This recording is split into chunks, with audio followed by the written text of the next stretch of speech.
যে বাংলাদেশ কষ্ট করে কোয়ালিফাইং রাউন্ডে কোয়ালিফাই করে বাংলাদেশ বিশ্বকাপে টি-20 বিশ্বকাপে খেলার যোগ্যতা অর্জন করেছে।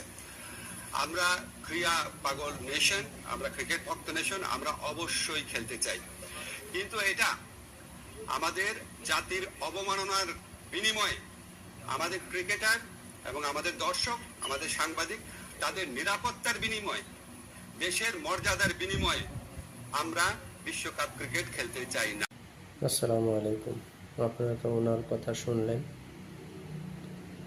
উনি সিদ্ধান্ত নিয়েছেন বাংলাদেশ ক্রিকেট বোর্ড ভারতে খেলতে যাবে না। তা আমার প্রশ্ন ওনার কাছে, স্যার আপনি এত দ্রুত সিদ্ধান্তটা নিলেন কিভাবে স্যার? আর এত দ্রুত সিদ্ধান্তটা নেওয়ার পিছনে কারণ কি ছিল স্যার? আপনি বাংলাদেশের প্রতি এত দরদ, এত ভালোবাসা আপনার স্যার? স্যার আপনি আইনমন্ত্রী, তো আপনি তো প্রবাস কল্যাণ মন্ত্রীও ছিলেন, আইনমন্ত্রীও ছিলেন। তো বাংলাদেশের মানুষের জন্য, বাংলাদেশের জনগণের জন্য কি আইন করছেন যে আইনে বাংলাদেশের মানুষের উপকারে আইছে?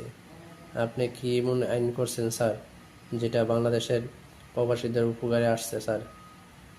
তো আপনি তো ওগুলাকে কোনো কিছু করতে পারেন নাই, দুইটা মন্ত্রণালয় থেকে আপনি কিছু করতে পারেন নাই, কিন্তু হঠাৎ করে আপনি ক্রিকেট বোর্ডের দায়িত্ব পেয়ে এই যে একটা সিদ্ধান্ত নিলেন ভারতের বিপক্ষে স্যার, এটা ডাল মে কুচ কালা হে স্যার, গান্ডু। হ্যাঁ, আসিফ নজরুল যে এত দ্রুত সিদ্ধান্ত নিতে পারে এটা দেখে আমি অবাক, তাও আবার ভারতের বিপক্ষে। এটা তো সন্দেহজনক, এটা খুবই সন্দেহজনক।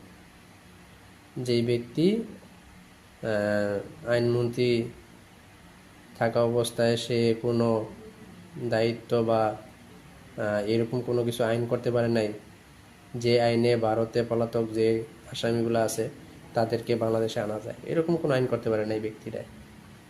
অথচ উনি কয়দিন মাত্র বাংলাদেশ ক্রিকেট বোর্ডের দায়িত্ব পেলেন, তদনগর সিদ্ধান্ত নিলেন যে ভারতে বাংলাদেশ ক্রিকেট বোর্ড খেলতে যাবে না। তা আমার কেন জানি মনে হয় ডাইল মে কুচ কালা, আর উনি বাংলাদেশ ক্রিকেটটা ধ্বংস করবেন এইটার গ্যারান্টি উনি ওনার বক্তব্যের মাধ্যমে দিয়ে দিলেন। এতেই বোঝা গেল তাহলে উনি দেশপ্রেম না। উনি যদি বলে যে আমি দেশপ্রেম, আমি দেশকে ভালোবাসি, তাহলে মিথ্যাচার। উনি মিথ্যাচার, উনি মিথ্যাবাদী, উনি দেশকে ভালোবাসে না, দেশের জনগণকে ভালোবাসে না। এই সে বাটপার, এই বাংলাদেশ ক্রিকেটটা ধ্বংস করার জন্য আসছে, ধ্বংস করেই ছাড়বো।